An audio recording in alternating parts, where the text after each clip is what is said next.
Cara, vamos lá. Eu já falei aqui várias vezes que eu sou um grande apurador do gênero do terror, seja indo mais pro lado demoníaco, psicológico ou até mesmo pro lado do slasher. O filme de hoje, pra mim, eu acho que ele se encaixa muito bem nesses três pontos. Outra coisa que eu já abordei aqui no canal também, mas eu vou abordar um pouco mais na minha análise sobre as 4 temporadas do Stranger Things, que sai logo mais também, mas é que eu também sou um grande apurador dos anos 80 em absolutamente tudo que envolve os anos 80. Também eu acho que eu nasci na época errada, tá ligado? Seja banda, época, roupa, história, tudo. Até mesmo na parte de obra, seja livro, série, filme, tudo em relação aos anos 80 me fascina pra caralho. E o Stephen King também é um autor que sempre me cativou demais. Toda a parte adolescente que ele sempre consegue abordar muito bem nas obras dele, e sempre fazendo uma mescla do jovial e do terror, assim como Carrie, e indo muito mais pro lado psicológico, igual o Iluminado. Cara, mas falando primeiramente sobre o livro, tá? Da coisa é... Primeiro que é um calhamaço. É coisa pra caralho. Pouco mais do que o filme, o livro aborda diversas formas de violência e também de preconceito em relação à sociedade. E mesmo o livro sendo muito longo, ele te prende demais. Eu li tudo isso em, sei lá, 2 meses, contando que eu tô lendo 3 livros ao mesmo tempo. E, tipo, é muito raro ultimamente eu pegar pra ler livro, mas em 2 meses eu devorei isso daqui. Agora que a série do Welcome to Derry tá chegando aí, tô relendo pra refrescar também, já tô na metade do livro. E, cara, vamos lá, assim, primeiramente sobre a série, eu pretendo trazer análise aqui pro canal. Não sei se análises semanais igual eu fiz com o Pacificador, mas eu pretendo primeiramente fazer uma análise sobre o primeiro episódio e talvez depois eu faça sobre o último episódio, já faça um apanhado por completo da série no geral. O meu foco do canal nesses próximos meses, até pra explicar a dinâmica também, vai ser 100% sobre Stranger Things. Já tem um roteiro, já revi todas as temporadas pela 1000ª vez, já tá tudo escrito, já tá tudo gravado também, então eu tô dando o meu máximo pra editar e deixar tudo do melhor jeito possível, mas o foco do canal agora, de fato, vai ser Stranger Things. E já mesclando Stranger Things aqui com It, é muito bacana ver o como Stranger Things também foi 100% também inspirado em obras do Stephen King. O Stranger Things, ele bebe muito dessa fonte, bebe muito na fonte do It principalmente também. E, de novo, cara, toda essa linguagem dos anos 80 que tá muito presente aqui nesse filme é uma parada que, primeiramente, que é a parada que mais me chama atenção nesse filme. Tem muito autor, diretor que sempre tentou replicar esse estilo das obras do Stephen King, muitos não conseguiram. É muito raro você ver uma obra que de fato conseguiu absorver isso de um jeito bom. Esse primeiro It é dirigido pelo Andy Muschietti, que dirigiu o filme do Flash, o tão aclamado filme do Flash. E, cara, pra deixar bem claro aqui, eu gosto muito do Andy Muschietti, tá? Ele tá cotado aí pra dirigir o Batman Brave and the Bold. E, cara, assim, o Andy Muschietti, pra mim, eu acho que o filme do Flash foi um erro de percurso. E eu gosto do filme do Flash, tá? Eu realmente gosto. Eu acho que, obviamente, é um filme que tem muito problema, mas eu acho que é um filme, se você pegar, dado a tudo, o material caótico que foi, a tudo que tava rolando em relação ao Ezra Miller, em relação a, cara, ele foi o 5º diretor contratado, que de fato não saiu da produção, e reescrita de roteiro, e pandemia, e greve, é muita coisa, tá ligado? O cara teve que lidar com muita, mas muita coisa, e eu acho que no meio de tudo isso ele conseguiu fazer um filme razoavelmente bom. É um filme que eu saí empolgado do cinema, e eu lembro que eu assisti esse filme numa daquelas sessões antecipadas que tava tendo semanas antes da estreia, e obviamente que o CGI do filme é uma bela de uma porcaria. Isso pra mim é uma parada que eu não entendi até hoje, como que eles não conseguiram polir aquilo ali, mas no geral eu falei, caralho, o filme é muito bom. Estão falando que o filme não tá finalizado, então o material que eu vi aqui é muito, muito bom. Vão refinar o filme, e no final não refinaram, era a versão final, aquela porra mesmo. Mas em questão à história e narrativa, eu acho que ele sempre consegue contar e desenvolver os personagens de um jeito muito, mas muito bom, sempre fazendo a gente se apegar e se cativar com todos os personagens que estão em tela ali. E pra mim o que ele faz nesse primeiro filme é exatamente isso. Pra mim, eu considero, tá, esse filme um jovem clássico já. Eu gosto mais inclusive desse filme do que da minissérie dos anos 90, que eu acho boa também. Eu até escrevi um roteirinho pra trazer crítica aqui pro canal, mas daí eu abandonei, é muita coisa pra fazer. Então eu vou focar na primeira e na segunda parte, tá? E essa primeira parte pra mim, cara, eu acho que o que ele faz aqui em relação, de novo, à narrativa, o jeito de contar a história, manipulação de câmera e tudo envolvendo a paleta de cor e a estética do filme, que é uma pegada muito mais saturada e fúnebre também, eu acho que ele acerta 100% aqui. Após a morte do seu irmão George, o Bill, interpretado aqui pelo Jaden Martell, e a sua trupezinha de otários entra num dilema não tão bom assim. Primeiramente, achar o George, que diferentemente do livro, só foi dado como desaparecido. No livro, de fato, eles encontram o corpo do George, o que dá um impacto muito a mais também. Mas aqui fica muito a esperança no Bill de que o irmão dele só desapareceu e que ele pode ainda estar vivo. E tudo isso leva sempre ao grupinho deles acreditar que a cidade de Daryl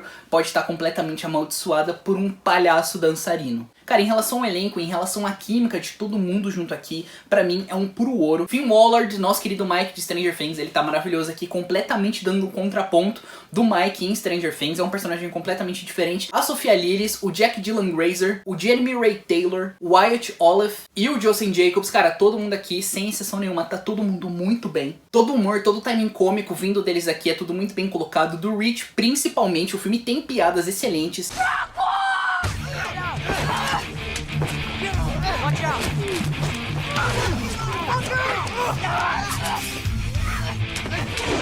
Todos os conflitos, brigas e situações é sempre levado a favor da narrativa de um jeito muito natural. E tem até pequenas pontas soltas que no segundo filme se complementam um pouco mais. Já falo disso também no meu review sobre o segundo capítulo. Cara, você gosta de todos os personagens aqui, são 7, 8 personagens e todo mundo aqui tem a sua relevância, todo mundo aqui tem o seu destaque e seu momento de brilhar. E absolutamente ninguém fica escanteado aqui também. E eu acho que uma parada que o Andy Muschietti faz muito bem aqui, que eu acho que ele não faz bem no segundo filme, que é a parada da duração do filme. É um filme aqui longo, de 2 horas e meia, mas é um filme que ele sabe muito bem no que ele focar, nas relações mais interpessoais dos personagens também. Quando ele precisa ir pra parte mais do demoníaco e do terror e do assombroso, ele também foca de um jeito muito bom. Ele sabe muito bem a hora de introduzir alguma coisa e de cortar a cena também. Não tem excesso nenhum vindo daqui, pelo menos é o que eu sinto. Eu sei que tem muita gente que fala que esse primeiro filme é muito longo, eu realmente não acho. Eu acho que é tudo na medida certa, na dose certa aqui. Cara, é um filme delicioso de assistir. Teve o relançamento dele semanas atrás aqui no cinema da minha cidade. Eu acho que na real, seja a Cinépolis ou a Cinemark,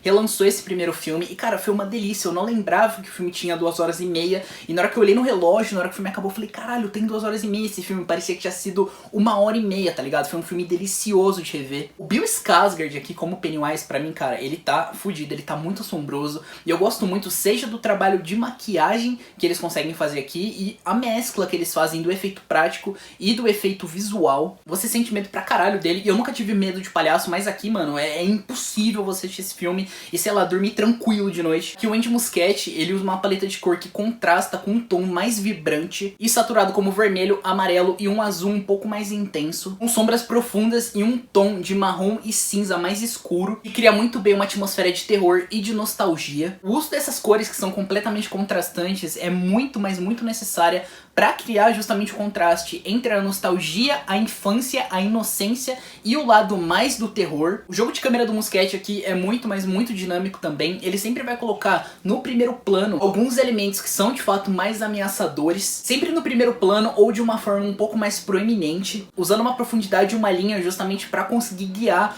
o olho do espectador para o que realmente importa e para o que realmente vai te chocar. É um filme que não abusa do jumpscare também, coisa que muito terror faz também. A atmosfera completamente fria e fúnebre é o que dita 100% o tom da narrativa aqui. E cara, que nem eu falei, eu considero esse filme um jovem clássico. Foi muito, mas muito gostoso rever esse filme no cinema.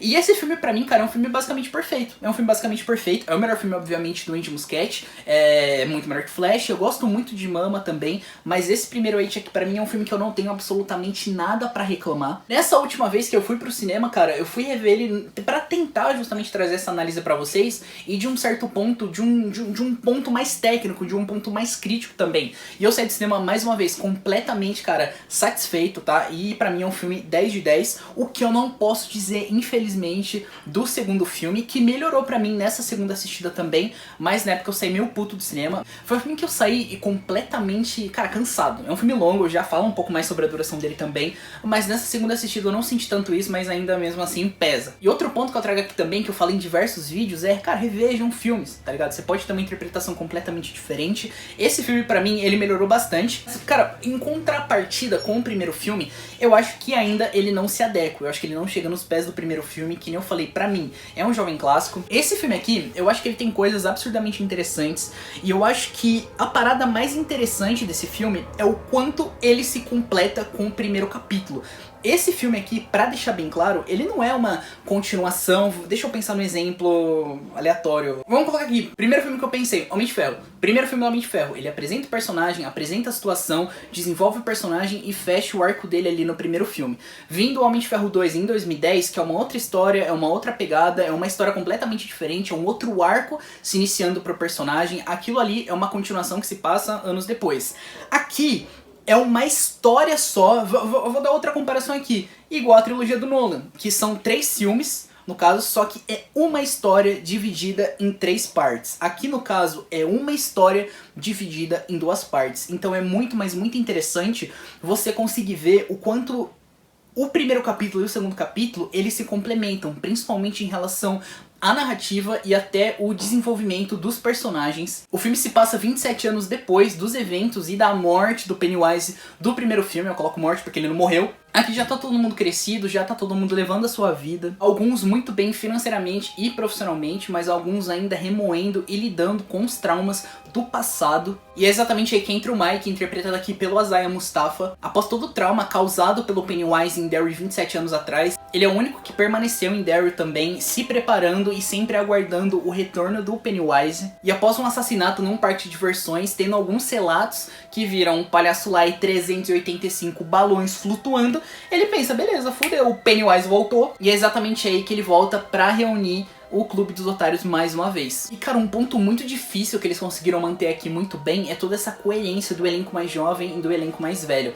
Todo mundo aqui, eles conseguem... Vamos pegar um por um aqui, pegando primeiramente o James McAvoy interpretando o Bill aqui. Ele consegue manter muito bem a interpretação e as nuances do Jaden Martell também. Toda a parte dele gaguejar, toda a parte das inseguranças dele, mas também entrando num contraponto de, cara, eu vou matar esse palhaço, eu sei o que é certo a fazer. Toda a parte da bravura, da coragem em alguns momentos. O James McAvoy consegue replicar aqui muito bem. A Jessica Chastain, o Jay Ryan, o Isaiah Mustafa, o James Rosen e o Bill Hader, que pra mim são 2 pontos completamente fora da curva. Cara, o quanto eles são idênticos ao Jack Dylan Grazer e ao Finn Wolfhard, pra mim, cara, é bizarro, é putaria. O Tash Grant fazendo aqui o Henry, que no capítulo 1 era muito, mas muito bem interpretado pelo Nicholas Hamilton também. Cara, chega a ser bizarro em relação às nuances e até a própria caracterização também tá idêntico. E o Bill Skarsgård, mais uma vez, ele tá maravilhoso aqui também. Ele consegue passar, cara, eu sinto nesse filme principalmente que ele consegue passar um tom de ameaça muito mais presente pro personagem do que no primeiro filme, o que já passava muito bem. Mas eu sinto que a carga dramática desse filme exige até um pouco mais.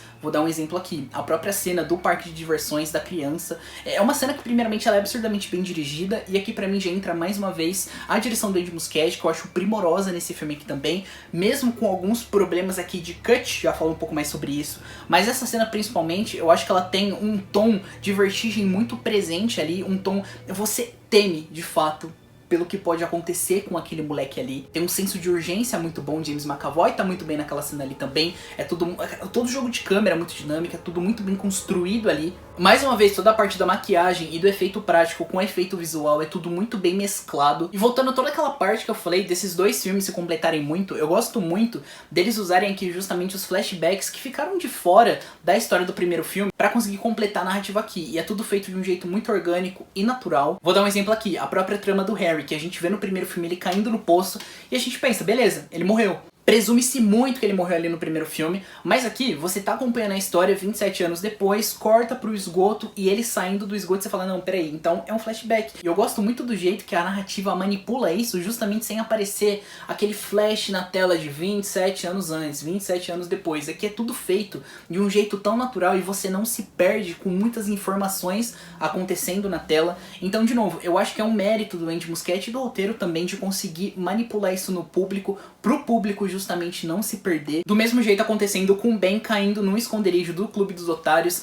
e na hora que a câmera vai virando, vai tendo uma vertigem e já mostrando todo o elenco jovem também, daí você presume, beleza, é um flashback também sem aparecer o flash de 27 anos antes. É uma coisa muito pequena, mas é uma coisa que o Andy Muschietti ele vai contrapartida, sabe? Tem muitos diretores que fariam isso de um recurso muito mais narrativo e expositório. Aqui ele usa de um jeito, mais uma vez, muito orgânico e natural e diferente. Outro exemplo que deixa essa história de um senso muito mais completo é justamente a briga do Rich com o Bill no primeiro filme, e tem um lapso de tempo no primeiro filme também, passou alguns meses, algumas semanas também, e aqui você entende de fato tudo o que aconteceu. E eu gosto muito que todos os flashbacks aqui também, eles cooperam muito com a narrativa e com o desenvolvimento dos personagens também. Todo esse ponto de você ter que reviver Derry, pontos que marcaram muito a sua infância justamente para você conseguir ter essas lembranças, afinal já se passou 27 anos. O Andy Muschietti usa aqui que tons amarelados e azulados para conseguir manter a atmosfera fúnebre de Daryl, mas também incorpora um tom mais vermelho para conseguir representar toda a ameaça do Pennywise. Mas voltando a um problema do filme, eu acho que aqui o Andy Muschietti ele não teve o tom do Cut. Eu acho que, cara, é um filme de quase 3 horas, 2 horas e 50.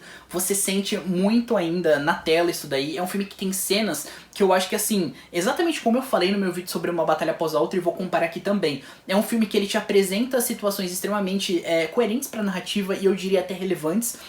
Mas são cenas longas, cenas que duram 15, 20 minutos. O segundo pro terceiro ato do filme é absurdamente longo. Todo o clímax do filme dura, cara, 40 minutos. Dá pra você tirar ele tranquilo meia hora daquela porra. Na primeira assistida eu saí exausto do cinema, cara. Eu sentia que o filme não tinha fim, tá ligado? Nessa segunda assistida pesa ainda, mas não tanto também. Mas acho que é justamente, cara, por você tá revendo, por você já saber o que vai acontecer também, eu acho que dá uma quebra a mais nisso daí. Mas mesmo assim, cara, é um filme longo. É um filme que tem cenas gigantes de 15 minutos, que 5 minutos já tava 100% o suficiente ali também. Tem subtramas, cara, que eu diria, eu não digo desnecessárias, mas eu falo que são coisas que dão cada vez mais enxertos pra narrativa, que eu acho que ele poderia muito bem ter cortado ali. Pra mim, na minha cabeça, um filme de terror ter 3 horas, pra mim, nunca vai ser justificativa, cara. Eu acho que o ideal sempre pra um filme de terror é em torno de 1h40, 2 horas. O primeiro It, pra mim, ele conseguiu uma proeza surreal de ter 2 horas e meia e não ter absolutamente nada que daria pra ser cortado ali, pelo menos pra mim, tá? Eu sei que muita gente não gosta da duração do primeiro filme também,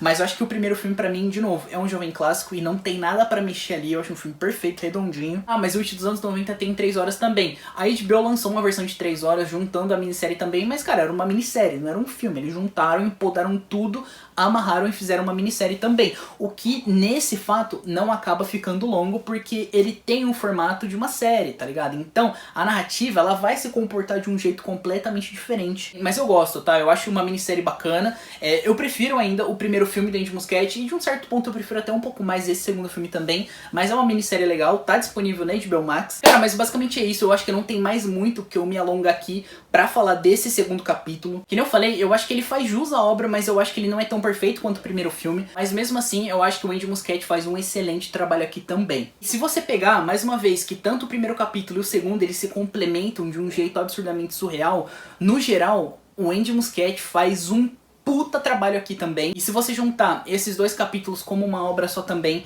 pra mim, o Andy Muschietti desenhou aqui mais um jovem clássico.